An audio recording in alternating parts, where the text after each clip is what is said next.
Dushima Imana bw'aya masaha yaranshawa kugira ngo tuganire ijambo ry'Imana. Ikaze mu nzu y'Imana, aba basengera n'abadasengera hano mu munezero tugizeho kongera kuganira ijambo ry'Imana. Ndagira ngo uyu munsi turebe ikintu gikomeye. Yesu Kristo umukiza niwe wenyine ushobora kutwunga n'Imana. Yesu Kristo niwe wenyine ushobora kutwunga n'Imana. Hari ibintu ngira ngo twemeranyaho, ntago ari ibintu bitagaragara, ni ibintu bigaragara abantu dukwiye kuba twemeranya. Icyo twemeranya cya mbere ni uko abantu bose hari ikindi kintu bakeneye kitariho. Hari ikindi kintu abantu bakeneye kuba badipendingaho, kubera ko imbaraga zacu zifite aho zigarukira. Turabyemeranya byo ko dukwiye kuba dusenga. Ariyo mpamvu bamwe bavuga bati ahari dukwiye kuba dusenga igiti kuko wenda cyo tubona, abandi bagahitamo gusenga amatungo, abandi bagahitamo gusenga ibindi bigirwamana bitandukanye. Hari ikintu byari byose abantu bakeneye kidaturuka muri bo, kugira ngo bumve hari ikindi kintu gikoretse mu buzima bwabo.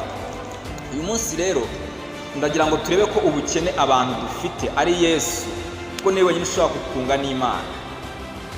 Impamvu twungwa n'Imana, hari ikintu buriya tutajya gutekereza.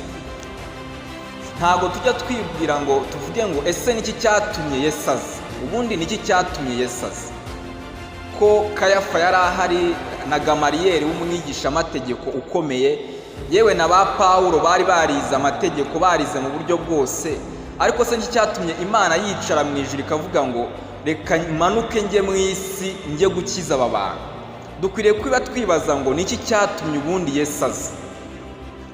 Ariko ibyo byose mu by'ukuri hari impamvu twemeranya. Nuko impamvu yatumye Yesu aza nuko abantu twari abanyabyaha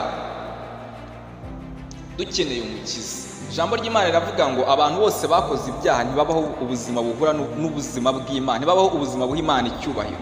Twari abanyabyaha rero Yesu ajya kuza.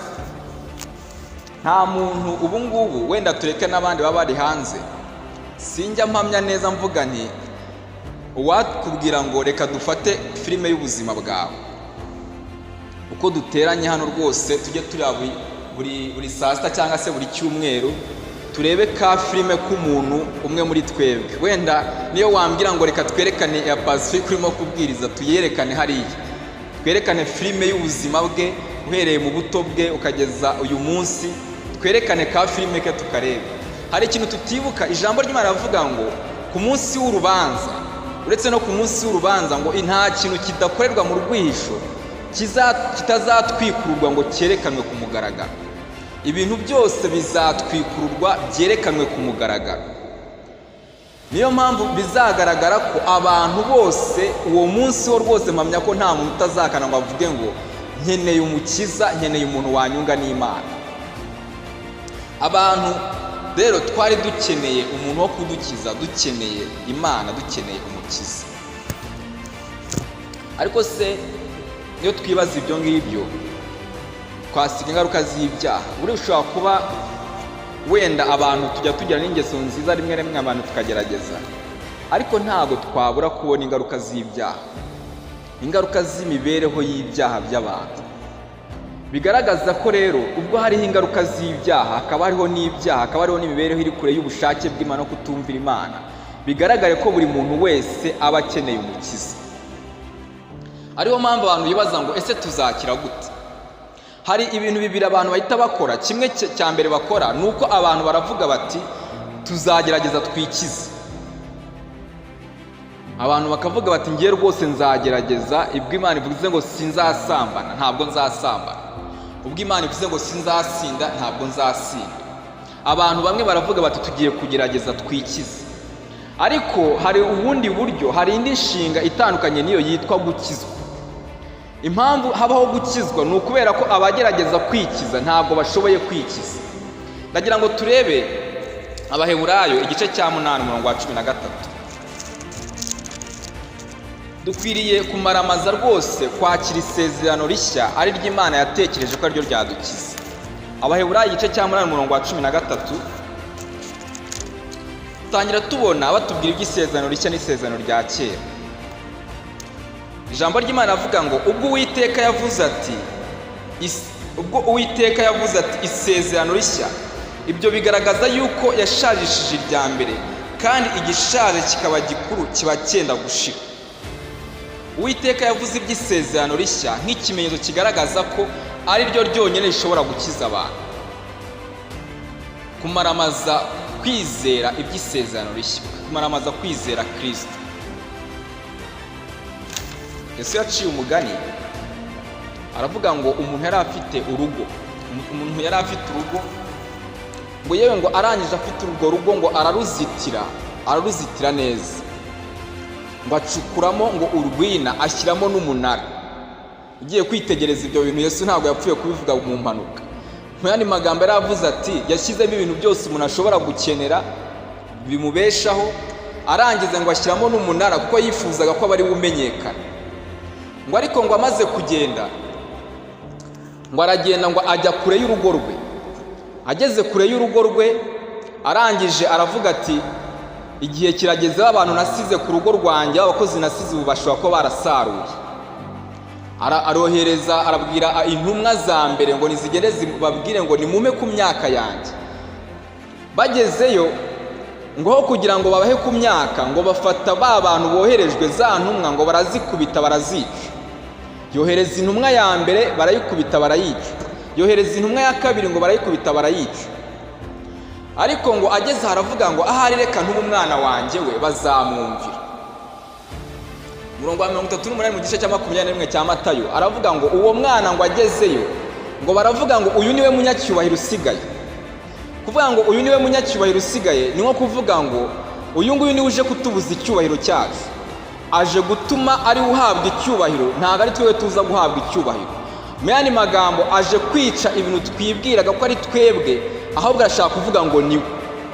Mureke uyu nguyu noneho tumwice, aba ari twebwe dusigarana icyubahiro. Ijambo ry'Imana avuga ngo ese ngo ahazazira ngo azagenza ate ngo abo bagome. Mu yandi magambo ijambo ry'Imana icyo ritubwira ni iki? Icyatumye Imana yohereza icyubahiro, yohereza Yesu mu isi, nuko yashakaga ko uko gucungura umuntu, uko kubaho k'umuntu, uko kungwa n'Imana k'umuntu ariyo bihesha icyubahiro. Ntabwo ari twebwe tugomba kugaragara uko duhawe icyubahiro muri iki gikorwa cyo kungwa n'Imana. Dukwiriye kumaramaza rwose kwizera Kristo nk'umukiza n'umucunguzi w'ubuzima bwacu. Iyo ukomeje mu gice cya 9 umurongo wa mbere, Yesu yatanze mu iki gice cy'Abaheburayo, ijambo ry'Imana ritwereka ko Imana yatanze ikigereranyo mbere y'uko Yesu aza mu isi. Atanga ikigereranyo cy'ihema rya mbere. Umva uko bavuga iryo hema rya mbere. Ahari mwibwira ko ihema rya mbere ryari risuzuguritse.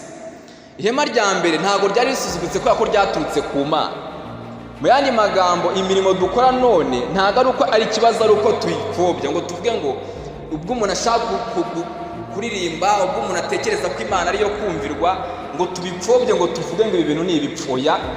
Ntabwo Imana niko nguko irimo kubivuga, ntabwo ari ibyo gupfobya. Ikibazo gihari ni uko ibyo bintu bidashobora kunga umuntu n'Imana. Ijambo ry'Imana avuga ngo isezerano rya mbere naryo ryari rifite imihango y'ubutambyi, rifite n'ahera h'isi. Isezerano rya mbere Imana yatanze ubwo yatangaga icyo kigereranyo cy'ihema rya mbere, ngo naryo ryari rifite imihango, rifite n'ubutambyi bw'isi.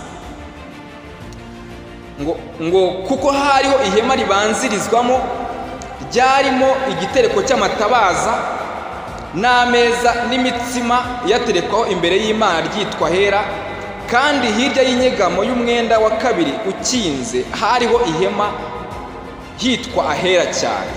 Aho harimo igitereko, icyotero cyacuzwe mu izahabu, n'isanduku y'isezerano yagirijwemo n'izahabu impande zose, irimo urwabya n'izahabu ruriho manu, irimo na ya nkoni ya Aroni yapfunditse uburabyo na bya bisate by'amabuye byanditsweho isezerano.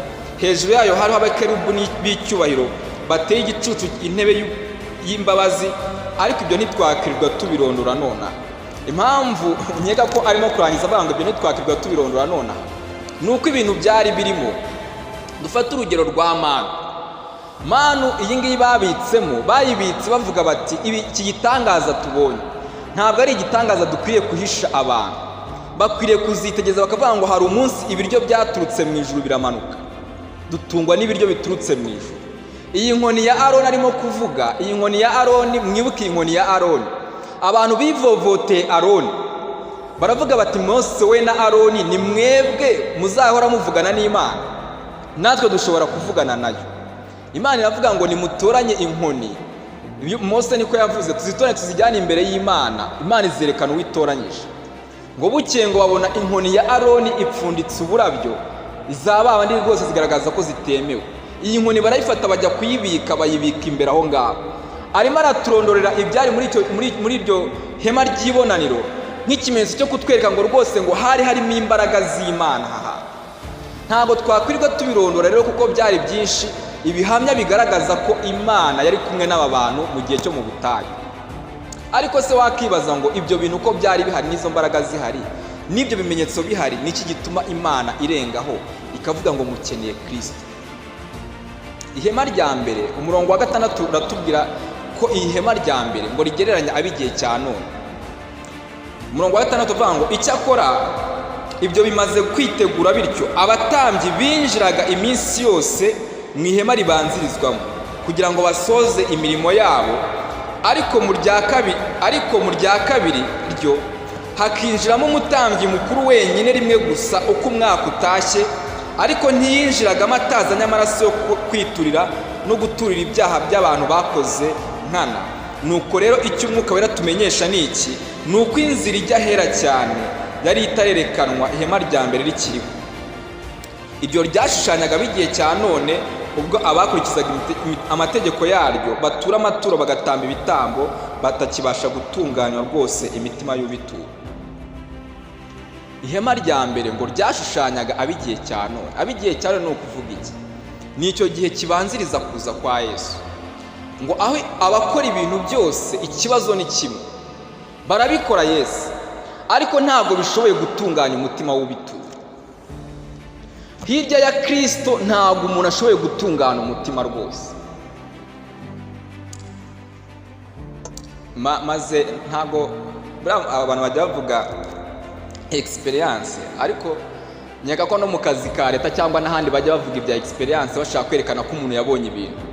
Bakavuga bati dushaka umukozi wa leta ufite experience y'imyaka 3. Baba bavuga ngo uyu muntu muri aka kazi yabonyemo ibintu byinshi. Ariko nanjye reka mbabwize ukuri, maze imyaka irenga guhera 2015 kugeza uyu munsi, ubwo ni imyaka ngira ngo ntirindwi nibwo nakijijwe. Ariko sibwo natangiye kwinjira mu rusengero, kuko natangiye kwinjira mu rusengero ndi muto, ariko nakijijwe 2015. Ariko iyo myaka ya experience mfite nanjye ni imyaka nabonyemo byinshi. Ibyo nabonye ndemeza ko rwose ibyo bintu byose bidashoboye gutunganya umutima wo gukora ibyo bintu. Nabonye abantu basambana muri korali, bafata microphone rwose tukaririmba ariko bakarengaho bagasambana. Nabonye abashumba bakora ibyaha bitihangane. Nabonye abantu batitira baravuga bati turimo turahanura, barengaho bakora ibyaha. Nabonye ntabwo nakurondora ibyo nabonye abambwiraga ko ari abahanuzi barengaho bakaba abanyabyaha. Ijambo ry'Imana avuga ngo ubwo ibyo ngibyo rwose ababikoraga bo mu gihe cya none bitari bishoboye gutunganya umutima w'ubikora. Ikibazo ni kimwe, ni uko bidashoboye gutunganya umutima w'ubikora. Impamvu dukwiriye kumaramaza kwizera iby'isezerano rishya, impamvu dukwiriye kumaramaza kwizera Kristo, niwe wenyine ushoboye gutunganya umutima w'umwizera.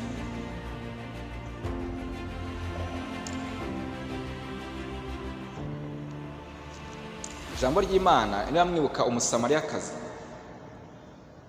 umusamariyakazi yahuye na Yesu ku iriba. Ngo Yesu arangije amubwira ko amuha amazi, undi arayamwima. Aramubwira ati iyaba wari uzi umuntu urimo kugusaba amazi uwo ari we, wakamubwiye akaguha amazi y'ubugingo. Amazi y'ubugingo ni amazi y'ubuzima, ni amazi y'imibereho. Akaguha amazi ntuzongere kugira inyota ukuri, ntuzongere kugira inzara n'inyota byo gusinda no gusama, ntuzongere kugira inzara n'inyota byo kwiheba, ntuzongere kugira agahinda no kwigunga. Wakamubwiye ngo wampaye amazi. undi aramubwira ngo mwajyaga mugira ngo i Yerusalemu niho hakwiriye gusengerwa. Yesu aramubwira ngo igihe kirageze rwose ubwo abasenga data bamusenga mu kuri no mu mwuka. Gusenga Yesu mu kuri, gusenga Imana mu kuri, mu yandi magambo ikitari ukuri kiba ari ikinyoma, kiba ari uburyarya. Uburyarya ni iki? Uburyarya ni ukwerekana ikintu kidahari. Aho nkubwira nti yes ndimo ndasenga, ariko nkaza no kubwira isi nti yes ndagukunda. Ikibazo si ikibazo cy'uko abantu batajya basenga cyane toya, ikibazo ni uko habuzemo ikintu cyitwa ukuri hagati y'umuntu n'Imana. Ukuri hagati y'umuntu n'Imana. Umurongo wa 10 uratubwira ngo kuko ibyo hamwe n'ibibwirizwa by'ibyo kurya no kunywa no kwiyiriza no kujabika by'uburyo bwinshi ari amategeko y'uburyo bw'abantu gusa, yategetswe kugeza ku gihe cyo gutungana.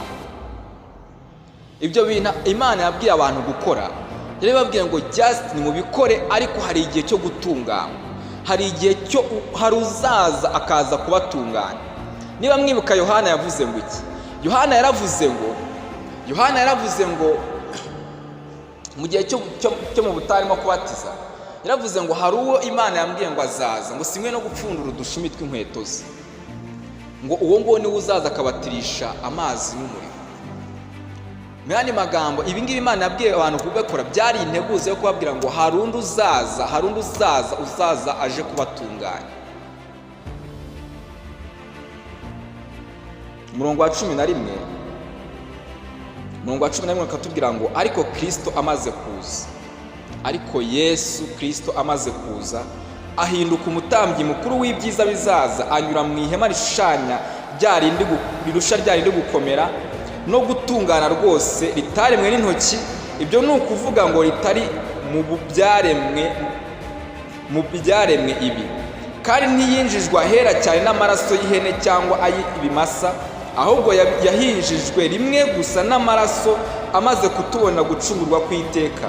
None ubwo amaraso y'ihene n'ay'amapfizi n'ivu n'inka n'ayiriza iyo biminjagiwe kubahumanye ko byeze umubiri ugahumanuka, nkanswe amaraso ya Kristo. Arimo araduha ikigereranyo hano, ari kutubwira ngo ariko Kristo amaze kuza. Uyu kuvuga ngo ariko Kristo amaze kuza nuko yerekana ko yari akenewe rwose, ariwe ibi byose byahishurwa ko azaza. Ngo ntiyinjizwa ahera, ngo abandi binjizwaga ahera n'iki? Mwibuke ngo uyu mutambyi yajyaga rimwe ahantu hitwaga ngo ahera cyane, bakajyayo rimwe mu mwaka. Ngo ariko Kristo amaze kuza ntabwo yinjizwa ahera n'ikindi n'ayo maraso. Mwibuke ko uwo mutambyi ibi bintu byari serious, ntabwo abantu bumva ukuntu ibi bintu byagaragaraga koko. Iyaba wenda ibi bintu bibwirizwa muri icyo gihe nibwo abantu bakumvise imbaraga zabyo, ariko imbaraga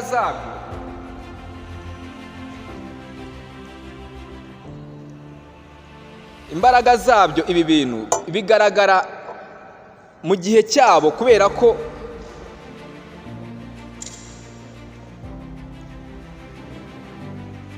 mu gihe cyabo uyu mutambyi yajyagayo afite inenge, aya maraso atejejwe neza n'aya maraso y'ihene, atamutambiwe ngo ajyeyo neza. Yagendaga afite akagozi kariho n'iminyururu n'ibintu bijegera, ku buryo bajya bakomeza bakazunguza bakumva ko atapfuye.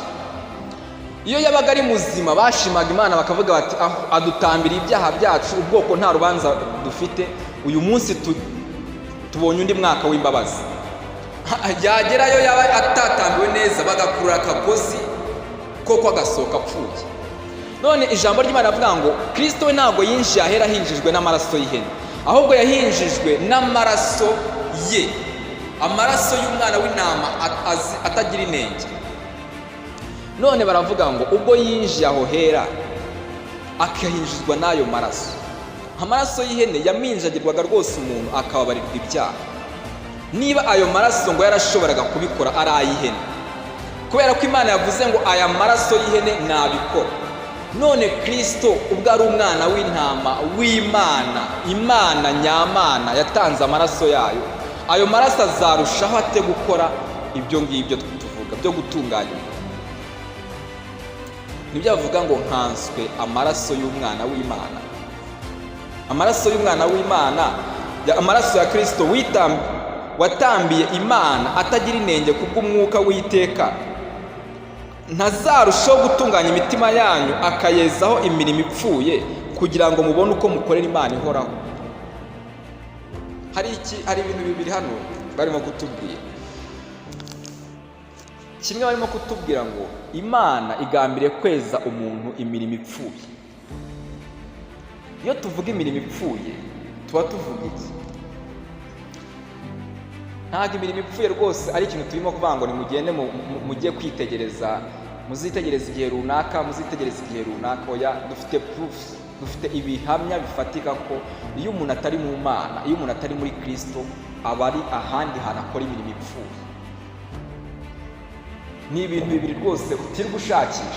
Niba ufite Yesu uri mu mucyo w'Imana, niba nta Kristo ufite uri mu mirimo ipfuye. Nabonye abanyacyubahiro benshi, ntabwo ujya wibaza ngo ese niki gituma. Nabonye abasaza rwose biyubashye iyi mirimo ipfuye kubera ko nta Yesu biba ikibazo. Ntabwo najyaga numva rwose kugeza ubwo nabyibone n'amaso yanjye umusaza w'umunyacyubahiro akora umukozi wo mu rugo, utagira ngo ni n'indaya yiyubashye. Ibyo nibyo turimo kuvuga ngo imirimo ipfuye. Iyo umuntu adafite Yesu, iyo umuntu adafite Kristo, nibyo no kutubwira ngo niba amaraso y'ihene barayaminjagiraga ku muntu, umuntu akinjira hera, aho hitwaga hera hisi, noneho amaraso ya Yesu ntazarushaho kutwezaho imirimo ipfuye, ntazarushaho. Mfite abaturanyi benshi, ni urubyiruko rwose. Ni statistique nikoreye kuva aho naturiye ahantu amaze kugera umwaka ugiye kugera. Abasore bose baza n'abakobwa baza, nta musore n'umukobwa n'umwe nabona yizera Yesu. Bose ni imirimo ipfuye. Bamwe azana umuntu bakabana. Nijye ndimo kuvuga ngo ikibazo gihari ni imirimo ipfuye. None Kristo ntazaza akatwuhagira iyo mirimo ipfuye, ayo maraso ntazaza akatweza iyo mirimo ipfuye, tukabona uko tubaho ubuzima bukorera Imana, bumvira Imana. Ikibazo gihari cy'uyu munsi ntabwo abantu babyitegereza. Kristo yaje nk'umwami w'abantu, akeneye kuza agakiza uyu muntu akajya munsi y'ubutware bw'Imana, akumvira Imana. Aje kudukiza iyi mirimo ipfuye kugira ngo tubone uko tubaho ubuzima bwumvira Imana. Ndagira ngo nkubwire itangazo rimwe, nuko nta kindi kintu gishobora gukora ibi bintu. Nta mubyeyi ushobora kugira umwana w'inama. Najyaga mbarana no mu rugo, twabanaga ntarakizwa rwose, bakambira gutaha saa 12 bakumva ko ikibazo cy'imirimo ipfuye bagikemuye. Imirimo ipfuye uragenda ukajya no kuyikora ku manywa y'ihanga. Umuntu azabura ubundi bwenge, reka nkubwire, umuntu azabura ubundi bwenge bwo guhanga ibishya, bwo gukemura ibibazo bihari, bwo gukemura ikibazo cy'inzara n'ibindi bibazo bihari, ariko ntazabura ubwenge bwo gukora imirimo ipfuye ngo ayihishire. Ariko uyu munsi kankubwiza ukuri, ntabwo tubana, ariko nta kibazo cy'imirimo ipfuye mfite, kubera ko mfite Yesu nizeye ukiza imirimo ipfuye. Hari ubuzima tubonera muri Kristo Yesu, tububona kubwo kuminjagirwa aya maraso, bwo kwizera aya maraso yatanzwe ku buzima bwacu, ariyo maraso y'umwana w'intama w'Imana. Iyo abantu batekereje kwiyunga n'Imana, kimwe batekereza ko bazaturira Imana, n'urugero bagatanga amafaranga, iyo mirimo ikabunga n'Imana. Abandi bakavuga bati reka tugerageze gukorera Imana, hari byakemura iki kibazo. Abandi bakavuga bati nimureke tugerageze kuririmbira Imana, nimureke tugerageze kwiyiriza. Reka nkubwize ukuri, iyo ni imirimo y'abizeye Yesu, ntabwo ari imirimo y'abashaka Imana. Kuko gushaka Imana nta kintu na kimwe, ijambo ry'Imana rivuga ngo ibyo twakora, si ijambo ry'Imana indi rivuga ngo ibyo twakora byose n'umwete wacu wose n'agahinda gasaza. Niyo waba urimo kurira gute, niyo wakikebagura n'ibyuma, uzakira imirimo ipfuye. Umuntu azakira imirimo ipfuye umunsi azizera Yesu gusa. Niwe wenyine ushobora gukiza umuntu. Ndajya mu Abakorinto ba 2 b'inkuru nziza, Abakorinto ba kabiri ibice bitanu umurongo wa 17. Abakorinto ba kabiri ibice bitanu umurongo wa 17 haravuga ngo umuntu wese iyo ari muri Kristo aba ari icyaremwe gishya. Umuntu wese iyo ari muri Kristo aba ari icyaremwe gishya, ibya kera bishize dore byose yabihindutse bishya.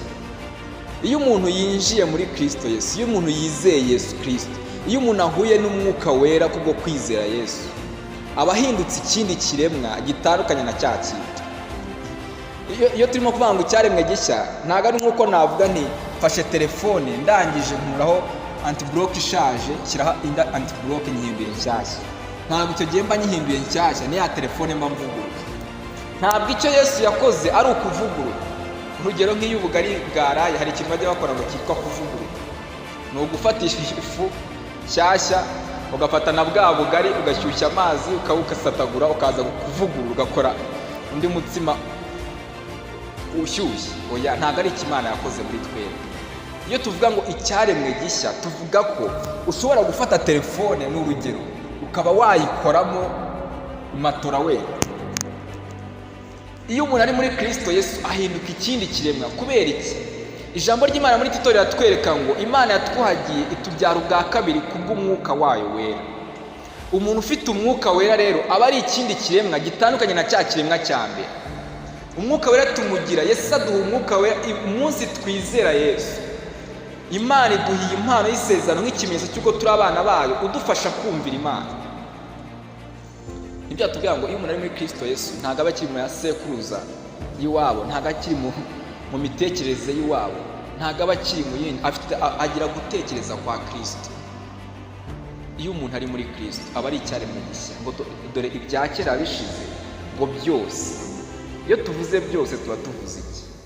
Uretse uyu mubiri wenda utaba umutuku cyangwa umweru, ibindi wumve ngo byose. Ufashe uyu muntu w'Imana ugapima, ugafata DNA ugapima n'Imana, ushobora gusanga abantu bahuye. Tuba tuvuze ngo byose, ibindi byose, identity, imitekerereze ya kera yose. Tuba tuvuze ngo imyumvire ya kera itumvira Imana. Tuba tuvuze ngo ubuzima budashaka Imana. Tuba tuvuze ngo ubuzima butanyotewe Imana. Tuba tuvuze ngo ubu buzima bwose, iyi myumvire n'imibereho yose ya kera ngo irashira, hakaza indi mibereho mishyashya. Wabigereranya ute rwose? Indaya yasambanye inshuro 1000. Cyangwa se dufate Baraba wibye akiba abantu agakubita abantu akagira gute? Uyu Yesu araza akajya mu cyimbo cye, akajya mu buzima bwe, akabona ubundi buzima, akabona indi mibereho, akabona gukiranuka Imana ishaka muri Kristo Yesu. Umurongo wa 21 uratubwira ngo iki gice cya 5 uratubwira ngo kuko utigeze kumenya icyaha. Utigeze kumenya icyaha ninde? Ni Kristo Yesu. Kuko utigeze kumenya icyaha, ngo Imana yamuhinduye kuba icyaha ku bwacu, kugira ngo muri we duhinduke gukiranuka kw'Imana. Niba mwibuka ibyo muri Edeni, Imana itanga umwambaro w'uruhu. Kuko utigeze kumenya icyaha, uwo ni Yesu. Imana yaramufashe irangije imuhindura icyaha, kugira ngo njyewe nze kujya mu cyimbo cya Kristo, mpinduke gukiranuka Imana yashaka. Ubu buzima rero iyo umuntu bumaze kumugeramo buramutunganya. Ijambo ry'Imana muri Yohana wa mbere avuga ngo umwana Imana yabyaye ntakora ibyaha, kuko imbuto y'Imana iguma muri we, ngo ntashobora kubaho ubuzima butumvira Imana, kuko yabyawe n'Imana. Ntabaho ubwo buzima. Ntabwo tuba tuvuze ko atashobora kuba yakora icyaha. Oya, yinjira mu ntambara yo kurwana n'ibyaha kubera imbuto y'Imana iri mu buzima bwe. Ndagira ngo nkubwire ikintu kimwe, tumaramaze ikintu kimwe: kwizera Yesu. Imana aricaye iratekereza, iravuga ngo nohereje Yesu mu isi, nohereje Yesu mu isi. Ese uyu Kristo niwe ushaka? Ise nkamubwira itangiriro, iki gitabo cy'itangiriro cyavugaga Kristo uzaza. Igitabo cyo kubara cyavugaga Kristo uzaza. Igitabo cyo gutegeka cyavugaga Kristo uzaza. Igitabo cy'Abalewi cyavugaga Kristo uzaza. Nibyo ibi turimo kubanga imihango y'abatambyi n'iki byahishuraga Kristo uzaza. abahanuzi bahishuga Kristo uzaza. Ubutumwa bwiza bwo buvuga Yesu waje. Ese ibi bintu iyo turimo kubivuga wumva ari bwo buzima bwawe, wumva ariyo nyota ufite, cyangwa ibi byanditswe bigutera areresha? Kristo agutera areresha? Ese urimo kubisoma wumva ariyo nyota ufite? Ufata Bibiliya mu rugo ukicara ugasoma ko kumva ufite iyo nzara n'inyota yo kumenya uyu Yesu wakuze. Yesu niwe uvuga uti Yesu niwe mukiza wanjye, utakuvuga ngo aba data. Yesu Imana niyo data, niwe mubyeyi wanjye. Ubu nibwo buzima ukeneye, nibwo buzima, niyo mibereho uvuga. Uyu niwe mukiza, niwe muhuza dufite wenyine, ushobora gufata umuntu akamwunga n'Imana. Ntabwo ari amaturo, ntabwo ari iki, ni Yesu.